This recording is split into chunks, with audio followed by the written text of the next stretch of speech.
Hey everybody, thank you for joining us on Retire with Style. I'm Alex and I'm here with Wade? Wade Fowl. That's right.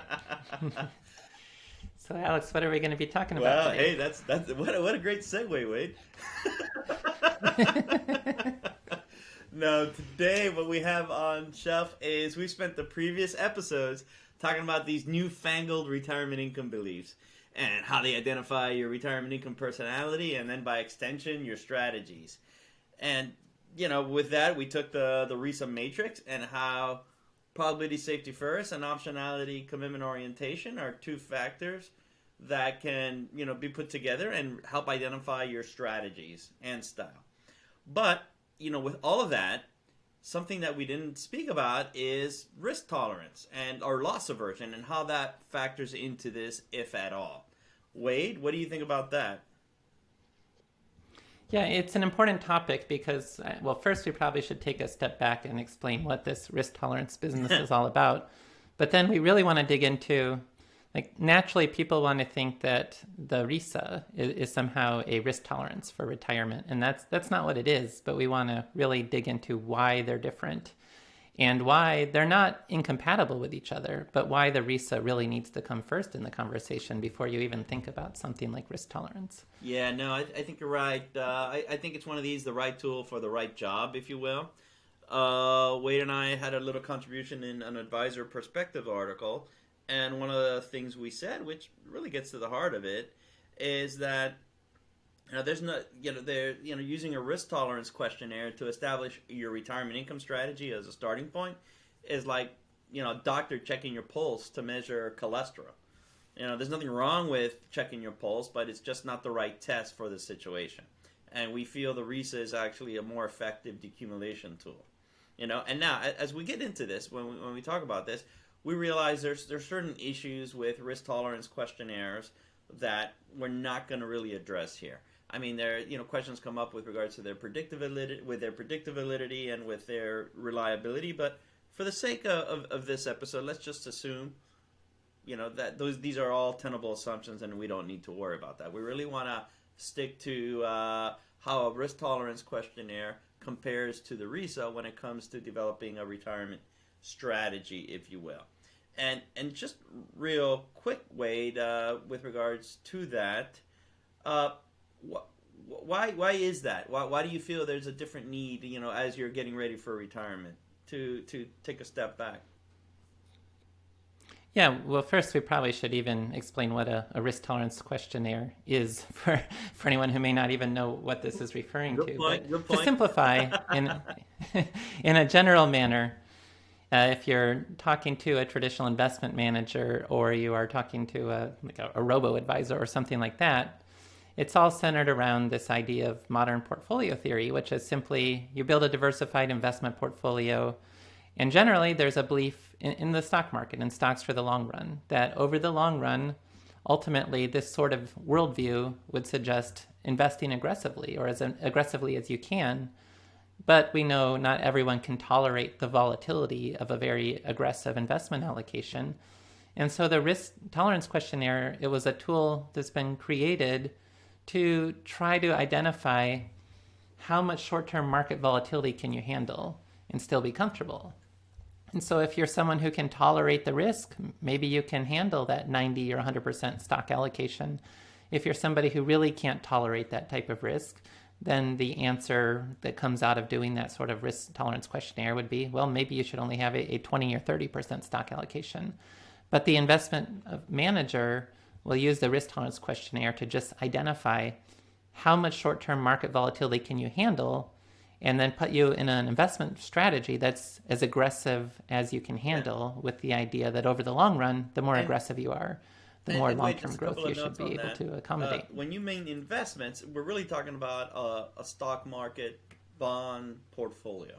Yeah, the asset allocation between just generally risky assets like stocks, and then in the investment world, though not in the retirement world, risk-free assets like bonds that you hold to maturity. You know. And the other caveat, and you said it, but maybe to say it another way, is what they're ultimately asking you is figure out what your line is but from a point of pain tolerance. They're trying to see how far they can push you until you scream uncle. Hmm. Effectively from Right. a portfolio, and that's we think that's suboptimal, especially when you're beginning to decide on a retirement income strategy, because you're just not concerned about. Well, you are concerned, but it's not the salient concern isn't market volatility over the long term. It's longevity risk and liquidity risk, and liquidity risk for general liquidity issues like reserves and healthcare. And we spoke about this at length in previous episodes, and feel free to check those out. But there's these new risks for retirement, and a risk tolerance questionnaire, which has its basis, its foundational underpinning on loss aversion, is just not in tuned to really assess those risks appropriately. Yeah, Alex, maybe you can tell everyone what you mean by loss aversion, or what the risk tolerance questionnaire is measuring, because again, I think these are Fair terms enough. that are not part of the everyday Yeah, vernacular. no, and by risk tolerance questionnaires, in simplest form, if you have a 401k plan, or if sometimes you're with an advisor, or even you're reading an article, there's these sets of questions that effectively ask you in so many ways, how well can you sleep at night as the market is suffering its slings and arrows of outrageous fortune, right? And you go through answering these questions, and they take all these questions, and it effectively says, this is the portfolio, this is the individualized portfolio that's right for you, based on your questions about volatility, appreciation. And so that's kind of what you see, and they spit out a portfolio, but it's based on the underpinning of loss aversion. And that's effectively, I'm not going to do it justice, because that in itself is a whole bachelor's degree, if you will. But effectively, it's stating that the variance of a loss is roughly 2.5 times that of a gain. So you feel a loss in an asymmetrical manner relative to the gain. And sometimes you hear the term prospect theory thrown around, and it's kind of talking about loss aversion. It's called prospect theory really because there's a reference point that you're making your decision on. And so, how you usually see this in a risk questionnaire, besides asking you about how well you sleep, is you're presented with a series of questions that have a 50-50, they're cloaked in a 50-50 probability gamble between a potential loss and a gain. So, the gain is anchored, if you will, but the spread, as they ask you more and more questions, the spread between the gain and the loss widens to the negative. For example, they'll say something like, hey, you have a 50-50 chance of winning $100 or losing $10. Would you take that bet? And most people would say yes. And then they'll increase the number of, winning 100, losing 25, winning 100, losing 50, winning 100, losing 75. At a certain point, everyone has their line, and they say stop. Now, I said this in 50-50 gambles with relatively small sums, and so it's hard to translate that into a portfolio, but these questionnaires generalize it into a portfolio, and instead of saying losing 100, winning 50, et cetera, or winning 100, losing 50, they do it within the context of a portfolio value. And the investment volatility is obviously the gain and loss. And so there's a line that everyone has, and they effectively map that line to a portfolio allocation. And hence you have a risk tolerance questionnaire. Now, within the industry, those have been used for a variety of reasons. And, like Wade said earlier, if you're accumulating and you're not necessarily drawing assets from no portfolio, it really is a matter of how much volatility can you stomach, because over the long term, time diversification plays out, and you're better off remaining invested in something that you can stomach. And what I mean by time diversification is that over the longer term, stocks go up relative to them going down, so you can kind of assume that that will take place in the future, but that's an assumption, not necessarily a reality. Yeah, some academics Oh, disagree with that, but certainly anyone with a probability-based mindset would yeah. believe in the idea of stocks for the long run, which is what Jeremy No, you're Siegel right, Wade. calls That's one of the his caveat. famous books. But that they believe in the time diversification piece, and so it'll work out. And where was I, Wade? I kind of lost track there a little bit. Well, talking about the risk tolerance questionnaires, and so there are a lot of potential concerns. It's an active area of research of whether these risk tolerance questionnaires really do any good in the first place. Whether, like, if the stock market's more volatile, do people express less tolerance for risk versus if the stock market recently has been doing very well? Do people answer these questions in a more tolerant manner of risk and so forth? But we can, in this discussion today, set all of that aside, because when we talk about the issues or concerns with risk tolerance questionnaires for retirement, we're not even referring to any of the known existing issues people talk about when they say these risk tolerance questionnaires may not be very effective. We're really talking about a completely different issue, which is, do these risk tolerance questionnaires actually work to identify the concerns people have when it comes to retirement income? And that's an issue that really hasn't been part of the conversation before. It's just assumed that these work.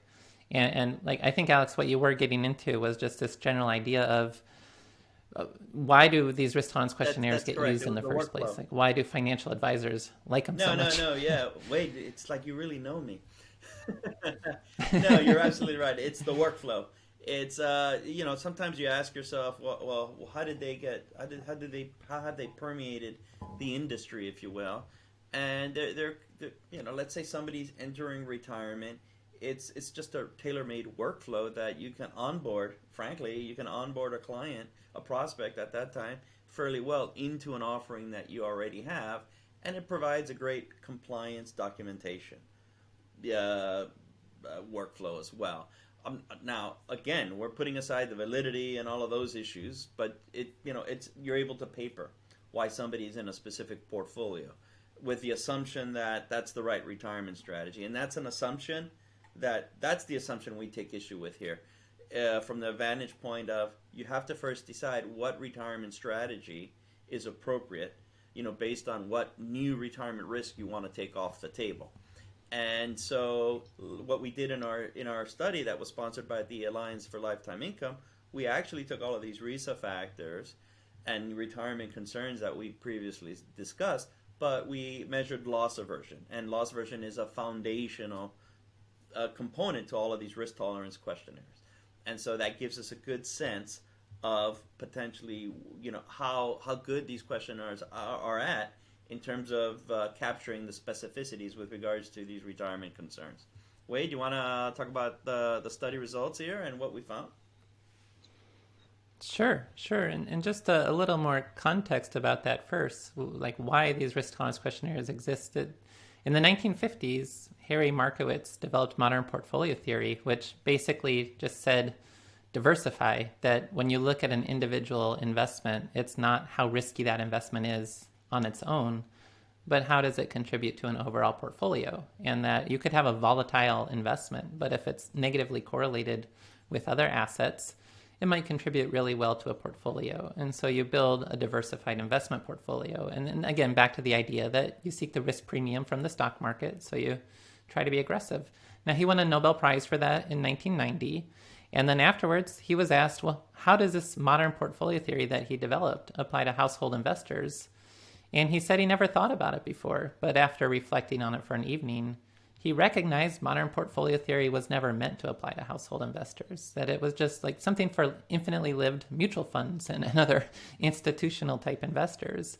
And he pointed out you really need something different for retirement. And that, in some ways, that 1991 article he wrote just after winning the Nobel Prize, and then saying the whole investment management industry that developed on the back of modern portfolio theory, using it to identify investment strategies for households, that was never the intended purpose. And so we've always been looking for something else. And that's where, we now can have some empirical evidence about this, which is Alex's question in terms of when we look at the concerns people have for retirement, what does a risk tolerance questionnaire help to identify? Like, what kind of risks are people willing to take on, or what are they even concerned with?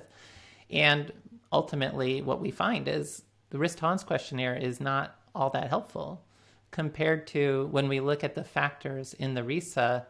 We can actually see a relationship much better between the RISA factors and the types of concerns people may have for retirement.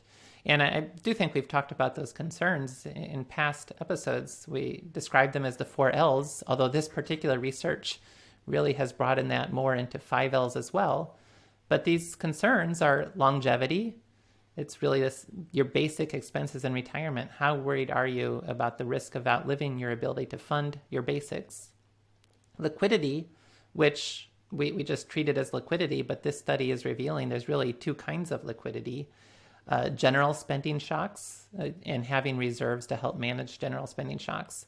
And then also specific concerns about health, long-term care related type of spending shocks and having liquidity to manage those. And then lifestyle, your discretionary, like having the best situation, retirement, being able to manage not just essential spending, but discretionary spending as well to maximize your overall lifestyle.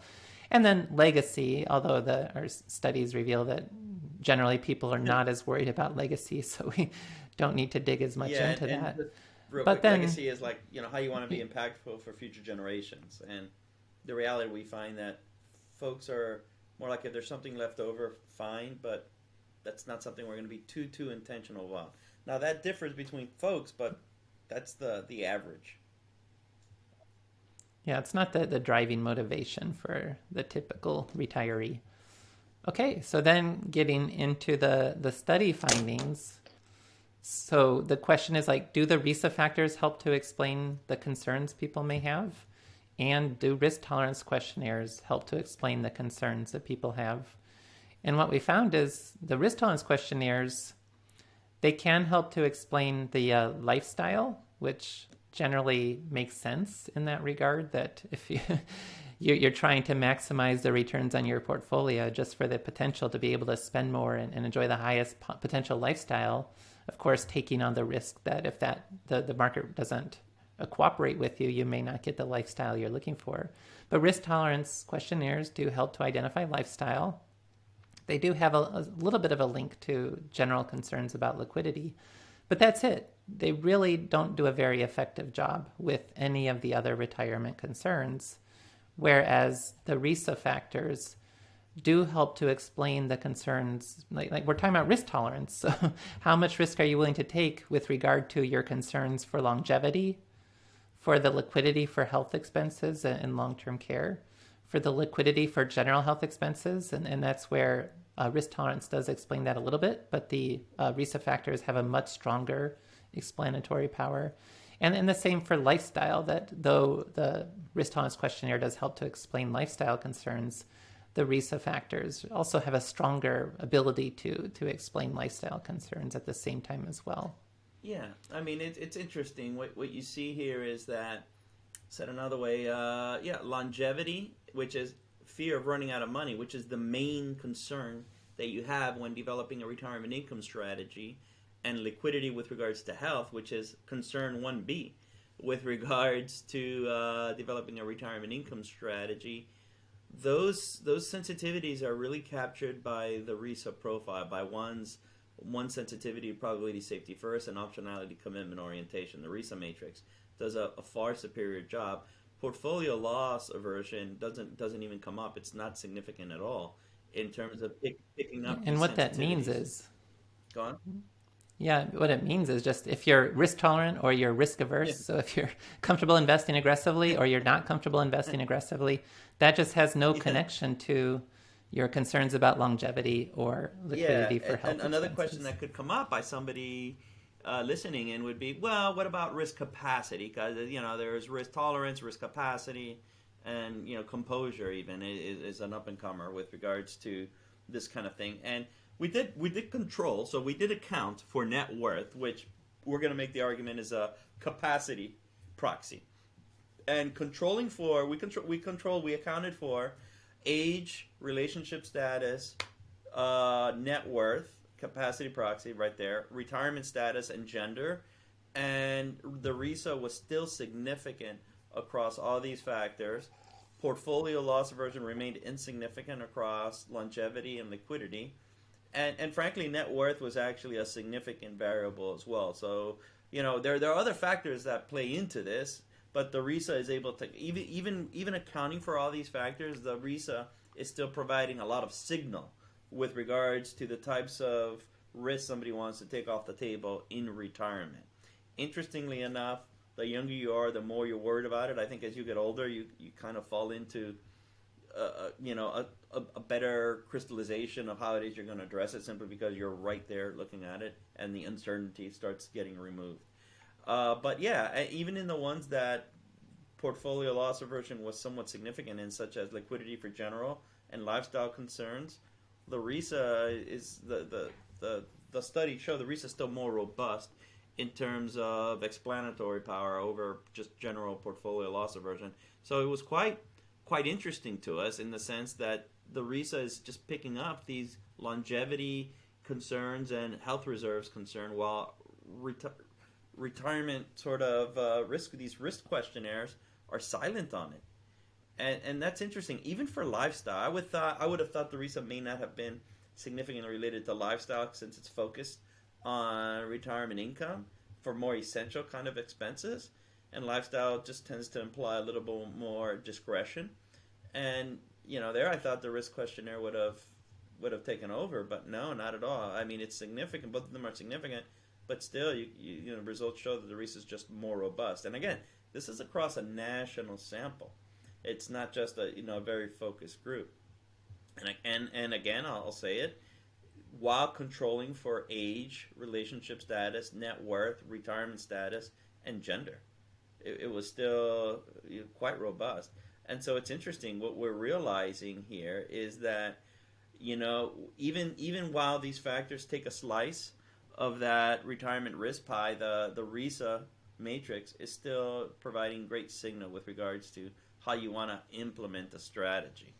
Now, it's more than just this. Remember, there's a RISA matrix, and so within the RISA matrix, there's 4 quadrants, such as total return, risk wrap, income protection, and time segmentation. So the further question that you want to assess is, are all of these strategies relevant with regards to how you want to take risk off the table, these retirement risk off the table? What Wade was alluding to earlier is that a risk tolerance questionnaire is presupposing everyone's in a total return strategy, because ultimately you're kind of going to have some sort of investment portfolio to provide some sustainable withdrawal. So you really want to ask yourself, as a further analysis, is how does each quadrant identify with these retirement risks within the RISA?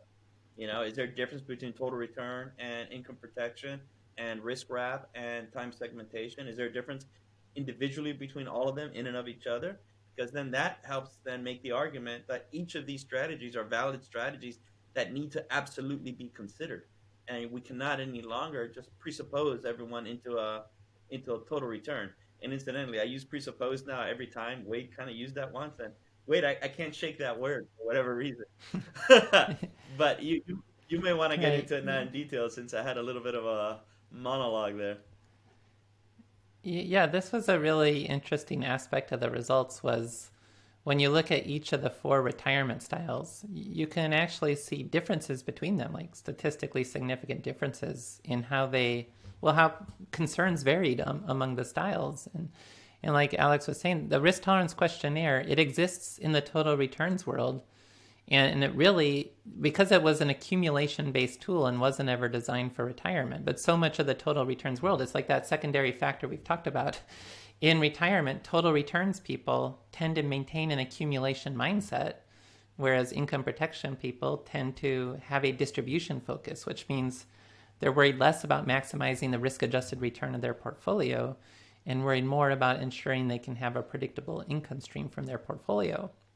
So when we look at how do these concerns vary by the different strategies, what we actually see is like for longevity, just like the risk tolerance questionnaire doesn't measure longevity concerns, well, it turns out total returns individuals, from whom the whole risk tolerance world exists in the first place, they're the least concerned about longevity. So it kind of makes sense that they didn't worry about measuring it. The problem is that they then try to put that sort of framework on everyone rather than just keeping it within the total returns world. I think that's important, but Wade. What we see is... I think that's the crux here of the entirety of our mission, which is they're pigeonholing every single investor into this quadrant, and that becomes an issue. This quadrant in and of itself, total return, is a very credible strategy.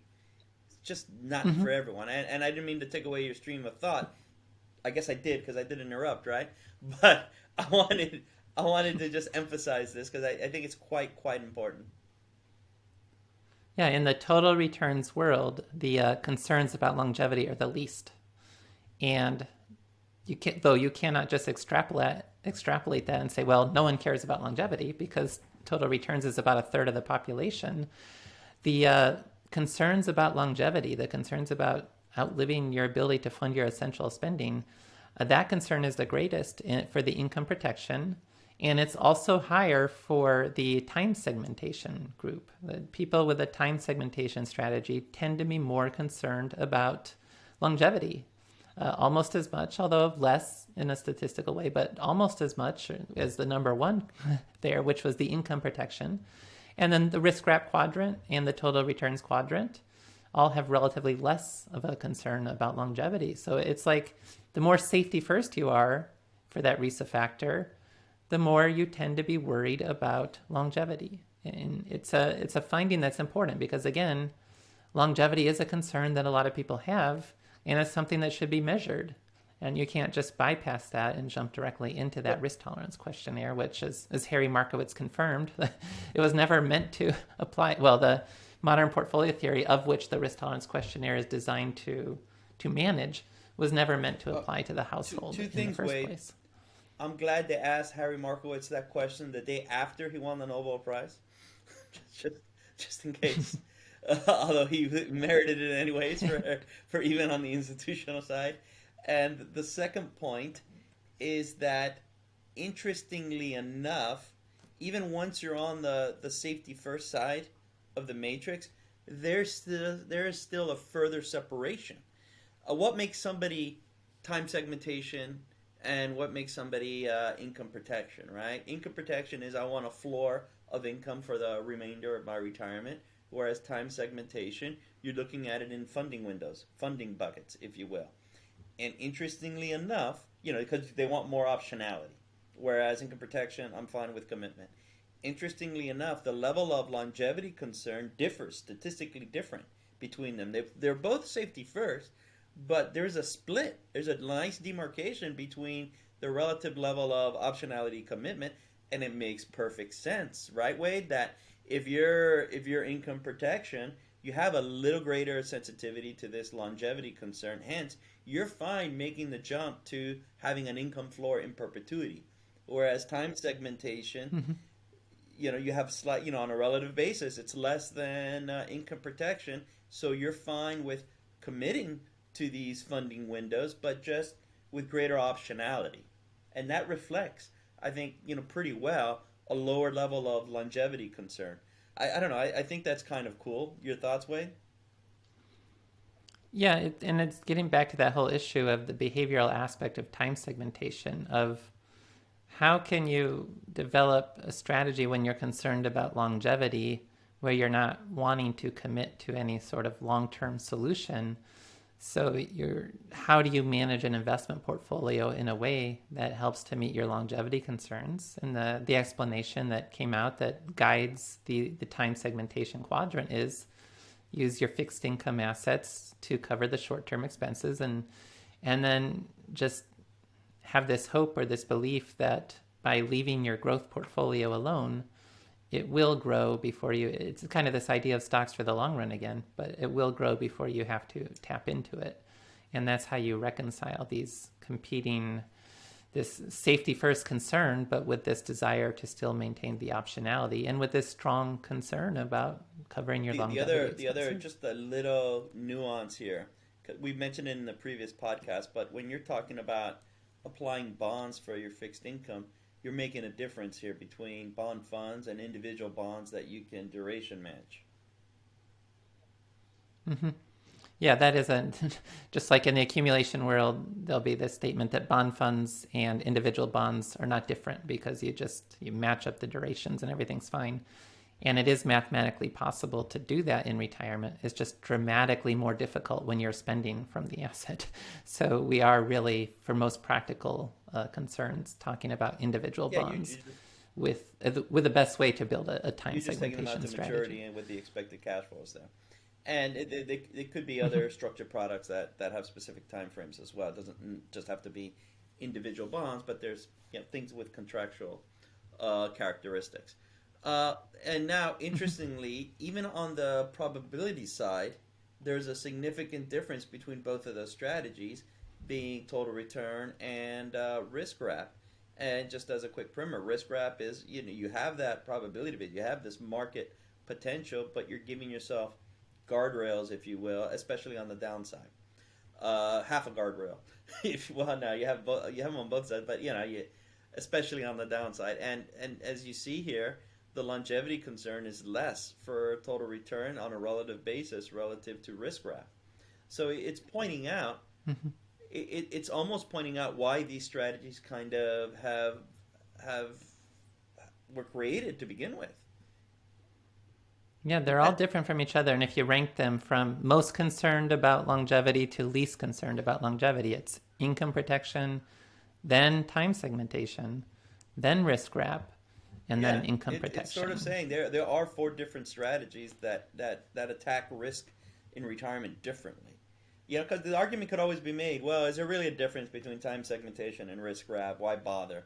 Or is there a difference between this and that? It's just, no, there's definitive differences here, or quantifiable differences, better said here. And you see the same pattern with how you want to treat reserves specific to healthcare needs. And again, these are 2 very salient issues in retirement. Longevity, I don't want to run out of money. I mean, that's the bingo, in terms of this is what the largest concern is, and healthcare risk that will cause spending shocks, those kind of things. Those are the 2 largest I could propose. Those are the 2 most salient concerns in retirement. And again, risk questionnaires fall silent on this completely. And the RISA actually is not only significant at a general level, but can pinpoint what specific strategy makes the most sense to address the risks that this person feels are the most salient. Yeah, you've used this analogy in previous episodes about the idea of air, and of course we need air to breathe, but are you concerned on a day-to-day basis about getting the air you need to breathe? And generally speaking, people are not concerned about that, and that's with the total returns style.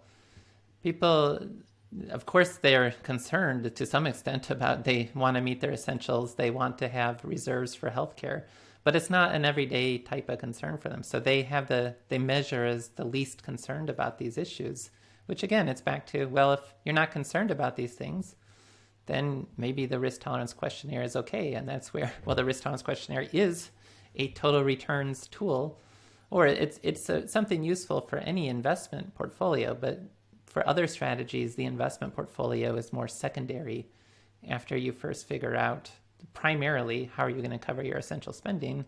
And the risk total return strategy just doesn't have that concern about these issues. But then again, it's the same result where ranking from least concerned about healthcare and long-term care expenses to most concerned, it's total returns, then risk wrap, then time segmentation, and then income protection being the most concerned about having reserves to cover the unexpected healthcare related and long-term care related. And the other expenses. point when you were speaking, I thought somebody could be asking. I'm just trying to put myself in the listener's views.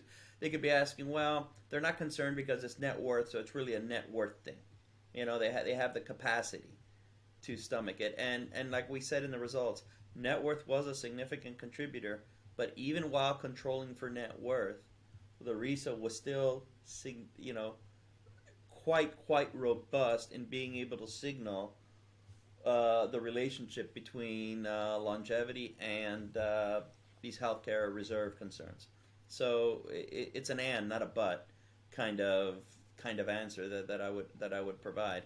But really, the question that begs asking now on a larger level, because the whole purpose here is trying to help you determine a retirement income style and strategy that resonates with you and you can implement, right? And so the question that does beg asking, and I can't help but think and get away from this, which is the elephant in the room, the blue whale actually in the room, is 65% of the people, as we mentioned in other podcasts, 65% of the individuals identify with funding essential income in retirement from sources that have contractual obligations and not a pure market portfolio approach.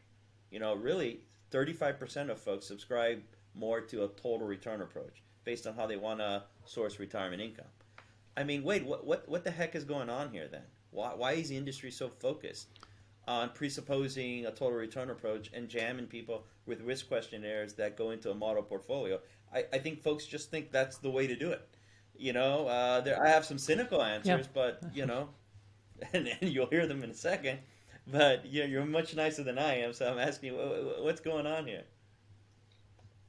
Yeah, it's just with the way, and this is really not necessarily international, but in the United States, so much of the attention over our history, and this is all recent history since the 1970s, has been on investments and building an investment portfolio, and that's how you save for retirement. And then not necessarily thinking through these issues about what changes post-retirement. And so keeping the same sort of tool is you keep the same investment portfolio and you just figure out how much can you spend from it sustainably. But otherwise, you don't really recognize any sort of difference. You still live in that sort of total return world, which and you assume then that everyone fits that.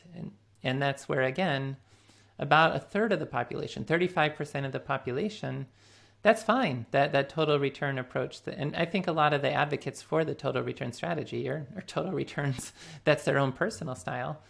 But it's leaving behind the other 65% of the population that isn't necessarily, that's not meeting their concerns. That's not meeting really what they need to feel comfortable with a retirement strategy. And that's where we increasingly need to move beyond that. It's not that we're saying total returns is wrong. It is a viable strategy, but it's not for everyone. And specifically, it's not for about 2/3 of the population. So that's where we need to go beyond just a risk tolerance questionnaire and find a way to better serve as a starting point. How do you want to approach sourcing your essential spending needs in retirement? I think you hit it. What got me what you were saying is, never assume malice when incompetence could be at play here to some extent, and maybe I'm being too harsh, but the heck with it. I think there's a little bit of lazy thinking, and guilty as charged for myself for a good part of my professional career, but I do think there's a little bit of lazy thinking, and there's a lack of just an appreciation there's a transition from accumulation based investing to retirement income. And when you get to that retirement income sort of docking station, it's we just conveniently treat it as a continuation of what was done during the accumulation phase. And frankly, the only difference is, hey, now I'm going to take quarterly distributions and wire you those assets. And frankly, that's what if you look at the wirehouses and so forth, your retirement income paycheck. Your retirement income paycheck is just coming out of your own volatile asset base. And frankly, I don't think there's much consideration done for the general population. Like I said, there's a certain segment that's totally fine. It's a credible strategy. My issue is that it's a misalignment for a lot of folks. Now the other piece that I think is the reason why it's taken off is that what's the prominent model here, business model with regards to financial advice? It's an assets under management approach, and frankly, you have the rise of the model portfolios, especially with accumulation portfolios, and it fits very nicely. A total return approach fits very, very nicely in an AUM billing, in an assets under management billing model where you're just charging a percentage of the overall asset base. It's just easy. And from there, it's just a perfect business complement. So from a workflow standpoint, how easy is that? I'm going to give somebody a risk questionnaire. I'm going to funnel them into a model portfolio, and I'm gonna take a sustainable withdrawal rate from that. You have any retirement income strategy you want, as long as it's total return. And with that, you also have easy documentation. Think about it. You're a large institution. You have thousands of advisors. You need to operationalize the whole business of providing advice for investments. What better way than to give you a questionnaire that slots you into a model portfolio, and there and off you go. I think, again, it is what it is to some extent, but what we find is not everyone really is aligned with a total return approach. So, to quote Natalie Merchant, what's the matter here? Kind of thing. It shouldn't be, especially after just looking at the numbers. The numbers are the numbers, frankly. And if you look at the RISA framework, it's just a significantly better starting point than risk questionnaires for determining an individual's retirement income strategy. Full stop. That's not to say there's not a place for a risk questionnaire, but a starting point. And once you determine that strategy fit, you can move on to other tools as appropriate, but not before. But for whatever reason, it's been missing. It's still, it can play a role, and I've written about, I call it the retirement care analysis, which is the way to help identify an appropriate asset allocation. But that's kind of the way that works. That's the last thing you figure out, not the first thing you figure out. And that's where the risk tolerance questionnaire can still play a role, but it comes much later in the process, not at the beginning of the process. The beginning of the process is just first think about what's your retirement income style. And then you can start to work from there. And then once you know how you want to fund your essential spending, you still have investments for the more discretionary piece. And that's where the risk tolerance questionnaire can help guide the asset allocation decision at the end of the process, not at the beginning of the process. So my quarrel is not with the tool, but with the order in which it is used. At least as a general matter. But that's today's episode here. Effectively a bake-off, right, between risk questionnaires and RISA, and ultimately what we're getting at is there's new risk in retirement. How well does a risk questionnaire account for them versus the RISA? And I think it's self-evident that the RISA is able to capture these new retirement risk in a much more specific manner that's very telling in terms of what retirement income strategy is a good fit. Wade, you want to send us home with some parting thoughts here?